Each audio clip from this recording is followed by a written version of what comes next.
নবীর দরবারে আরজি দিলেন, ইয়া রাসূলুল্লাহ, বলেন ইয়া রাসূলুল্লাহ।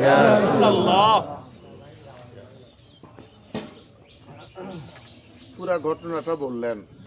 হুজুর বললেন, একটা ভালো মানুষ এই জায়গার মধ্যে তার দাফন হয়েছে। ছোট্ট ওয়াজ। আমি 7 ঘন্টা সিলেট থেকে আসছি 5 দিন পরে। এখন আবার জুমা পড়ায় আবার সিলেট যাব, নাও যেতে পারি, গিয়ে আবার জুমা পড়াবো। ছোট্ট একটু কোন ওয়াজ। যদি এখানে কবরের একটা চিহ্ন থাকতো তাহলে তাবু গাড়াইতো না। কবর কোনো চিহ্ন নাই, তাহলে এই দৃষ্টিকোণ থেকে সূরা মুলক 29 পারার, তাহলে এই সূরা থেকে, এই হাদিস থেকে আমরা বুঝতে পারি কবরের একটা চিহ্ন থাকার, কবরের একটা চিহ্ন থাকার। আলহামদুলিল্লাহ বলেন। এমন একটা সময় আইসা গেছে যেখানে তাফসীরের মধ্যে বলছে কবরের একটা চিহ্ন থাকার দরকার। কবরের চিহ্ন দেখলে মানুষ বলে আসসালাম না, আসসালামু আলাইকুম ইয়া হালাল কবর। সাইনবোর্ডটা দেখলে বলে আসসালামু আলাইকুম ইয়া হালাল কবর। আর হাসপাতালের একটা সাইনবোর্ড দেখলো আল্লাহ হাসপাতালে যারা আছে তা করে সুস্থ করে দিয়ে। এই কথাটা যদি কইতে পারেন, আপনি হাসপাতালে শোয়ার পরে অসংখ্য ফেরেশতারা আপনার জন্য দোয়াটা করবে। বরাতের মাস, দাদার যোগা বরাত করছি, বড় বাপার যোগা বরাত করছি, বাপের যোগা লাইলাতুল বরাত ছিল, এখনো লাইলাতুল বরাত আছে। রাসূল পাক সাল্লাল্লাহু আলাইহি সাল্লাম, আবু হুরায়রা থেকে হাদিস, যে আল্লাহর নবী সাল্লাল্লাহু আলাইহি সাল্লাম খুতবা দিতে দাঁড়ায় বললেন, শাবানের চাঁদে 3টা রোজা রাখলে জীবনের গুনাহ মাফ। সুবহানাল্লাহ। শাবান মাসে রমজানের প্রস্তুতির জন্য 3টা রোজা রাখলে, রোজা রাখা ইফতারের সময় দুরূদ শরীফ পড়বে।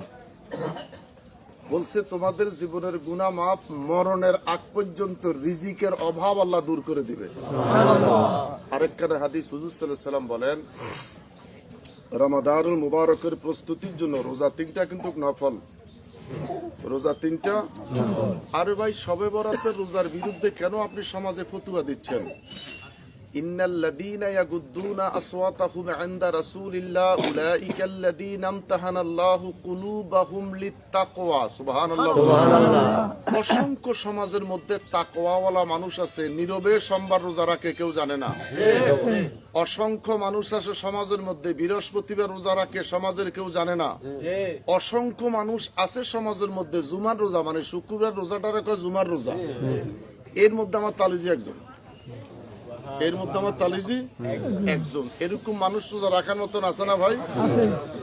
তাকওয়া। একটা আপনি মসজিদের ইমাম হয়ে রাখতে পারলাম না, সমাজের মুহাদ্দিস মুফতি হয়ে রোজাটা রাখতে পারলাম না, সাধারণ একটা মুসল্লি এই আমলটা করে যাচ্ছে। তো এটা তো আর নাজায়েজের কিছু না। শবে বরাতের রোজাটা রাখলে কেন আপনার মাথাটা গরম হয়?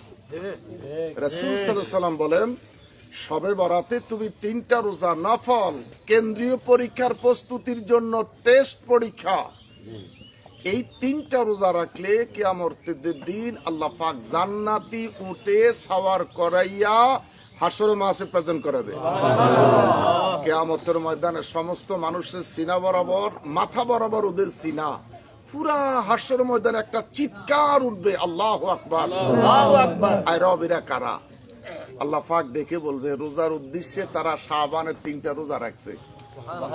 আমি ঘোষণা দিছিলাম তাদেরকে জান্নাতি উঠে হাসর ময়দানে উঠাইবো। বেরোজগারিটা চিৎকার দিয়া কইবে, খোদা আম করে তাহলে দুনিয়াতে পাঠান, কয় কাম শেষ। তাহলে রোজাদারের রমজানের প্রস্তুতির জন্য শাবানের 3টা রোজার ফজিলত আছে কি নাই?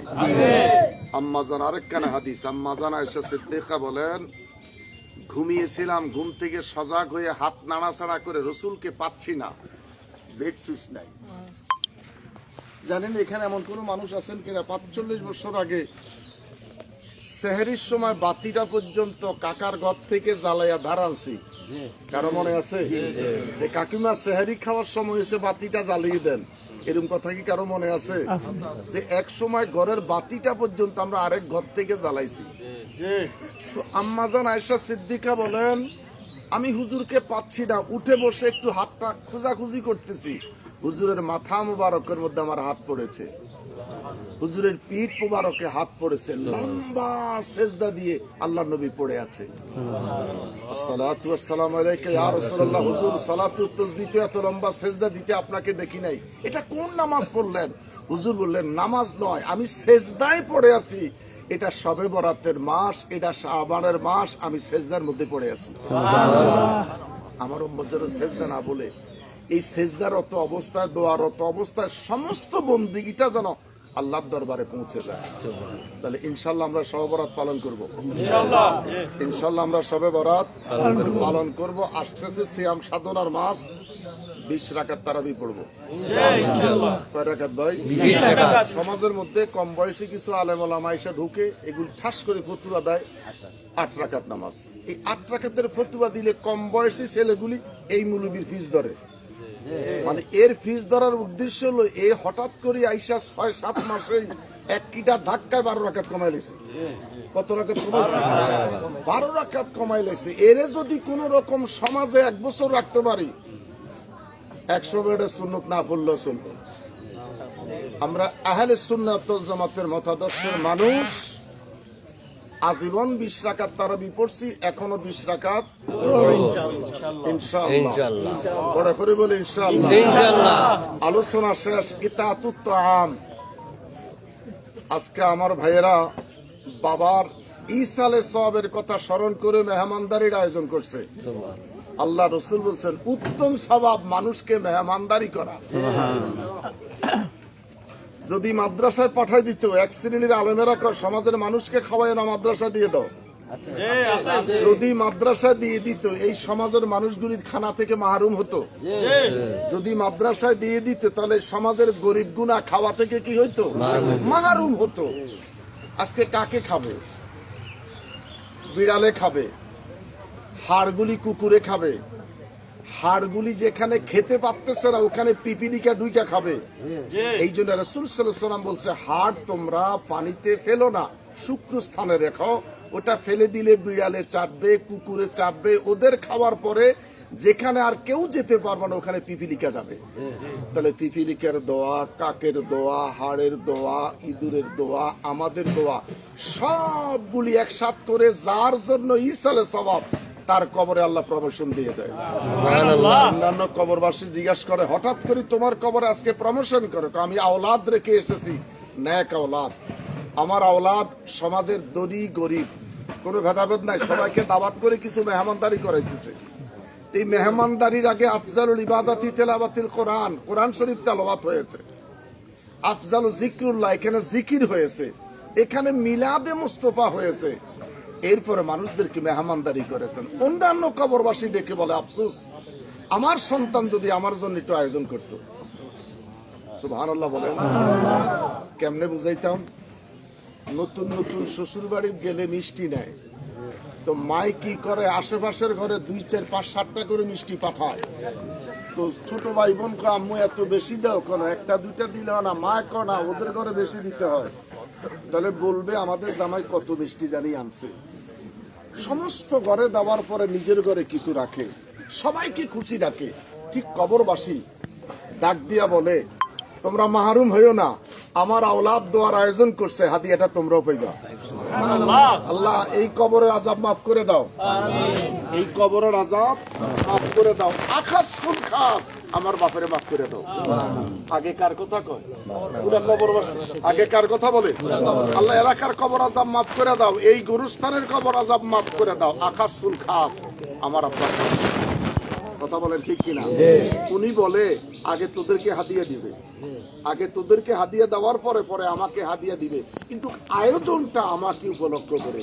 আল্লাহ সুবহানাহু ওয়া তাআলা আমার তালিজির মাকামকে, মাইজির মাকামকে আলা মাকাম দান করো। আমিন আমিন। বড় করে বলি আল্লাহুম্মা আমিন। আল্লাহুম্মা আমিন। আমরা এখন পড়ব আসসালামু আলাইকুম ইয়া আহলাল কুবুর। আসসালামু আলাইকুম ইয়া আহলাল কুবুর। আলেম ওলামা পীর মাশায়েখ কিয়াম করুক আর না করুক, দাঁড়ায় পড়ুক আর বইয়া পড়ুক, সবাই কিন্তু এই দোয়াটা পড়ে আসসালামু আলাইকুম ইয়া আহলাল কুবুর। এটা থেকে কেউ মাহরুম নয়। কথা বলেন ঠিক কিনা? কিয়াম করে না, এটা তার ইচ্ছা। আমরা সুন্নিরা দাঁড়ায় কিয়াম করি। লোকটা কিয়াম করলো না, কিন্তু জিয়ারত পড়লো কি? মোতাওয়াল্লির মৃত্যুবার্ষিকী, কেশিয়ারের মৃত্যুবার্ষিকী, মসজিদ কমিটির সভাপতির বাপের মৃত্যুবার্ষিকী, সবাই পড়েন আসসালামু আলাইকুম ইয়া আহলাল কুবুর। কা মানা হে কবরবাসী। ইমাম সাহেব কি কবরবাসীরে দেখছে? কবরবাসীরে না দেখে যদি মসজিদের মিম্বরের সাথে বসে ইয়া আহলাল কুবুর জায়েজ হয়, তাহলে ইয়া নবী সালাম আলাইকা জায়েজ, ইয়া রাসূলুল্লাহ জায়েজ, ইয়া নবী ইয়া রাসূলুল্লাহ আইয়ুহান নবী ইয়া আহলাল কুবুর, চারটা ইয়া একই মর্যাদার ইয়া। এই ইয়ার কথা বললে আমার এক শ্রেণীর আলেম ভাইরা বলে হরফে নেদা দি রসুলকে ডাক দেওয়া জায়েজ নাই। আরে ভাই, হরফে নেদা আমরাও জানি মাজি করিব এবং মাজি বঈদ, দূরবর্তী সংকেত এবং নিকটবর্তী সংকেত, এগুলি আমরাও পড়ছি। মাজি মুজারে নফি এগুলি আমরাও জানি, আমরাও শিখছি। আল্লাহ সুবহানাহু ওয়া তাআলা এই দ্বন্দ্ব ইয়া নবী বললে হে নবী বলে এটা একটু সমস্যা হয়, দাওয়াত দেওয়া যাবে না। কিন্তু কি ইয়া আহলাল কুবুর, হে কবরবাসী, আমরা তো কেউ কবরবাসীরে দেখি নাই, তো কবরবাসীরে না দেখে যদি ইয়া আহলাল কুবুর জায়েজ হতে পারে। হাজী আমদাদুল্লাহ মহাজারে মক্কি আশরাফ আলী থানবীর পীর ও মুর্শিদ রশিদ আহমদ গাঙ্গুহির পীর ও মুর্শিদ হাজী আমদাদুল্লাহ মহাজারে মক্কি বলেন, আমার জীবনে যখন আমি কিয়ামে মুস্তফা করতাম, কিয়ামে মুস্তফার আগে আমি পাগড়িটা বেঁধে নিতাম। আমি যখন পাগড়ি বেঁধে ইয়া নবী বলে সালাম দিতাম, আমি আমার রসুলকে দুই চোখে দেখতাম। আরো বড় করে বলেন সুবহানাল্লাহ। আশরাফ আলী থানবীর পীর ও মুর্শিদ রশিদ আহমদ গাঙ্গুহির পীর ও মুর্শিদ হাজী আমদাদুল্লাহ মহাজারে মক্কি রাহমাতুল্লাহ আলাইহি। আমরা আমল করি, আমাদের আমল নবী পর্যন্ত পৌঁছে না, আল্লাহ পর্যন্ত পৌঁছে না। ফাদখুলি ফি ইবাদি ইয়া আইয়াতুহান নাফসুল মুতমাইন্নাহ তুরজিই ইলা রাব্বিকা রাদিয়াতাম মারদিয়া ফাদখুলি ফি ইবাদি ওয়াদখুলি জান্নাত। আজকে জুমাতে 350 লোক মসজিদে আসবে, 350 লোক মসজিদে, আমার 1200 মুসল্লি, আমার জুমার দিন ফিক্সড গনা 1200 মুসল্লি। সিনি রাস্তায় বারান্দার ওগুলি বাহিরে সমস্ত মুসল্লি মসজিদে ঢুকলো, ফাদখুলি ইবাদতের জন্য ঢুকলাম। আমাদের বডিটা মসজিদে, মন কি মসজিদে থাকে? একটা লোকের মন মসজিদে থাকে না, হাটে ঘাটে বাজার ইত্যাদি ইত্যাদি। ফাদখুলি ফি ইবাদি ওয়াদখুলি জান্নাতি, যদি ইবাদতে ঢুকতে পারো তাহলে তুমি জান্নাত পাইবা। সুবহানাল্লাহ। এই আয়াতের তাফসীর দেখবেন, 3 জুমা ওয়াজ করলো মুসল্লি খুশি হয়ে যায়, ওয়াজের শেষ নাই। শুধু ফাদখুলি ফি ইবাদি ওয়াদখুলি জান্নাতি, কিভাবে নামাজে ঢুকতে হইব, কিভাবে জান্নাতে যাইতে হইব। সাহাবায়ে কেরাম যুদ্ধের ময়দানে গেলেন, সন্ধ্যা ঘনিয়ে আসলো, সবাই ঘুমিয়ে পড়লেন। একজন সাহাবী বলেন, আমি পাহারাদার হিসাবে দাঁড়িয়ে গেলাম, রাতের গভীর হয়ে গেল, আমার জিমানি আসলো, আমি নামাজে দাঁড়িয়ে গেলাম। দূর থেকে কাফের মনে করছে কি মানুষটা খেজুর গাছ, একটা তীর নিক্ষেপ করলেন, আরেকটা তীর নিক্ষেপ করলেন, আরেকটা তীর নিক্ষেপ করলেন। দেখলেন চিৎকার আসলো না, ঢুলেও পড়লো না, এটা মানুষ নয়, খেজুর গাছ। কাফের চলে গেলেন। সাহাবী নামাজ শেষ, বসে বসে তাশাহুদ পড়ে ওজিবা পড়তেছে। পাশের সাহাবীটার জামা ভিজলো, শরীরে রক্ত লাগলো, ঘুমটা ভেঙ্গে গেল। জিজ্ঞেস করতেছে, ভাই তোমার কি হলো? 3টা তীর তোমার শরীরে, তুমি চিৎকার দাও নাই কেন? আমাদেরকে ডাকো নাই কেন? উনি বলে, কোথায় আমার শরীরে তীর? আমি তো বলতে পারবো না। তুমি কোথায় ছিলে? ওয়াস্তাইনু বিসসাবরি ওয়াসসালাত, আমি নামাজে ছিলাম। সুবহানাল্লাহ। আমরা নামাজে মশা মারি, আমরা নামাজে আসসালামু আলাইকা আইয়ুহান নবী শরীর চুলকাই। ওই ফাদখুলি ফি ইবাদি ওয়াদখুলি জান্নাতি, এই ইবাদতে যদি ঢুকতে পারি 100% এই নামাজ আমাদেরকে জান্নাত দিবে। আর আমগো যেই নামাজ, টুপি, পাঞ্জাবি, জুব্বার, আমগো মুখের যেই কথা, খোদা কয় আমিলাতুন নাসিবাতুন তাসলা নারান হামিয়া, তোর এই নামাজ, তোর রুকু, তোর সেজদা, তোর তাসবিহ আর তোর জবানের কারণে তোর জাহান্নাম দিব। তাও খোদা কইয়া দিছে একদম শেষ জাহান্নাম হামিয়া নামক, যার পরে আর নিচ নাই। আল্লাহ আমাদের সকলকে কবুল করুক, গ্রামের সকলকে কবুল করুক, ছোট বড় সকলকে মাফ করুক, যাদের আব্বা নাই আম্মা নাই সকল কবরবাসীর কবর আযাব মাফ করুক। আকাশুল খাস আমার তালতু ভাইয়েরা, আমার ছোট বোন জামাই মা হারাইলেন, বাবাও হারাইলেন, আমিও বাবা হারিয়েছি। আমাদের মা বাবাকে আল্লাহ মাফ করে দিক। দোয়া করেন আল্লাহুম্মা আমিন। الصلاة والسلام عليك يا رسول الله، الصلاة والسلام عليك يا حبيب الله، الصلاة والسلام عليك يا شفيع المذنبين، الصلاة والسلام عليك يا رحمة للعالمين، الصلاة والسلام عليك يا مكي ومدني، الصلاة والسلام عليك يا قريشي يا هاشمي ربنا ظلمنا أنفسنا وإن لم تغفر لنا وترحمنا لنكونن من الخاسرين ربنا آتنا في الدنيا حسنة وفي الآخرة حسنة وقنا عذاب النار وأدخلنا الجنة الفردوس دارك دار السلام تباركت ربنا وتعاليت يا ذا الجلال والإكرام ربنا آتنا في الدنيا حسنة وفي الآخرة حسنة وقنا عذاب النار وقنا عذاب سكرة الموت وقنا عذاب سكرة الموت وقنا عذاب سكرة الموت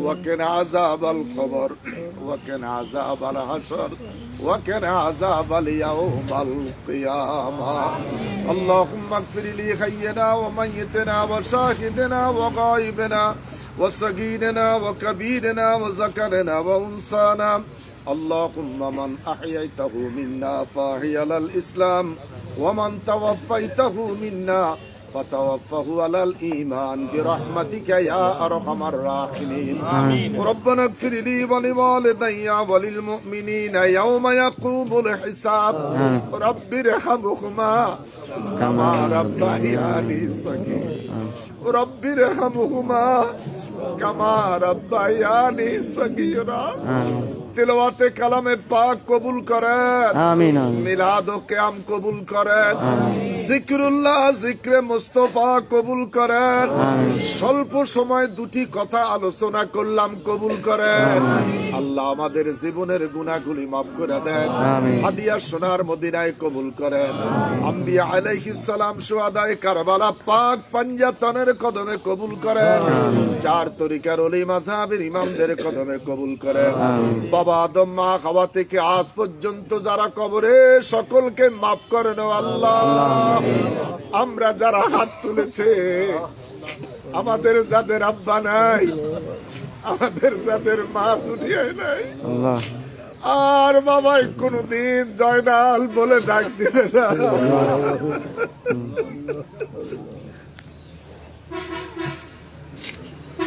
আর বাবাই কোনদিন সন্তানের নাম ধরে ডাকবে না আল্লাহ রে আর বাবার কণ্ঠে আওয়াজ শোনা যাবে না ও খোদা আমরা যারা হাত তুলেছি আমরা দাদা বাবার লাশ রাতে উঠানে পাহারা দিয়েছি আমরা যারা বাবার লাশ কাঁধে করে গোরস্থানে গিয়েছি আমরা যারা বাবার লাশ নিজের হাতে মাটির বিছনায় কবরে রেখেছি এমন সন্তান আলেম ওলামা যারা হাত তুলছে রে আল্লাহ আমাদের মা বাবারে মাফ করে দাও আমিন আমিন আমাদের আব্বা আম্মারে ক্ষমা করে দাও আমিন আব্বা আম্মার জিন্দেগীর গুনাহগুলি মাফ করে দে রে আল্লাহ ফরিয়াদ তোমার কাছে মাবুদ কবরে জান্নাতের চাদর বিছায়া দাও আল্লাহ কবরে জান্নাতের পোশাক পরাইয়া দাও কবরের সাথে জান্নাতের সাথে দরজা খুলে দাও রব্বুল আলামিন পরিবারের পরিজনকে আল্লাহ সবর ধৈর্য ধারণ করার তৌফিক দাও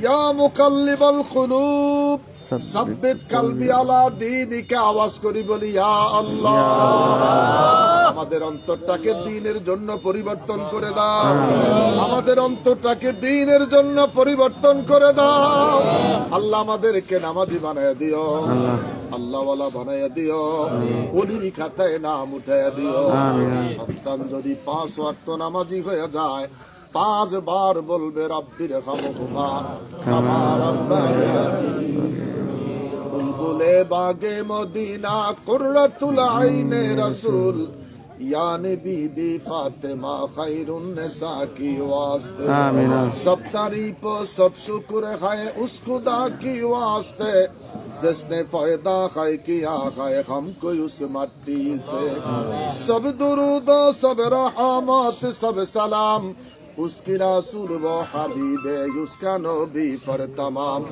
सुनो मुस्लिम हम लोगों से फिक्र गम की एक कलाम जो दीवाना कर दिया है हम लोगों को ले कलाम बिजली से भी जल्दी उनकी पुल से रत्तू पार कर जन्नतुल फिरदौस भी तो उनको तू नसीब कर जन्नतुल फिरदौस में दीदार तू नसीब कर और गलमा जितने है सब उनको तू नसीब कर। আজকে तमाम আয়োজন কবুল করেন আল্লাহ, तमाम আয়োজনে খাইরে বরকত দেন, শিফা হিসাবে কবুল করেন, শিফা হিসাবে কবুল করেন, শিফা হিসাবে কবুল করেন। আলেম ওলামা, সমাজের মানুষ, ছোট বড় ধনী গরিব সকলকে নিয়ে হাত তুললাম আজকে শাবানের দ্বিতীয় জুমা।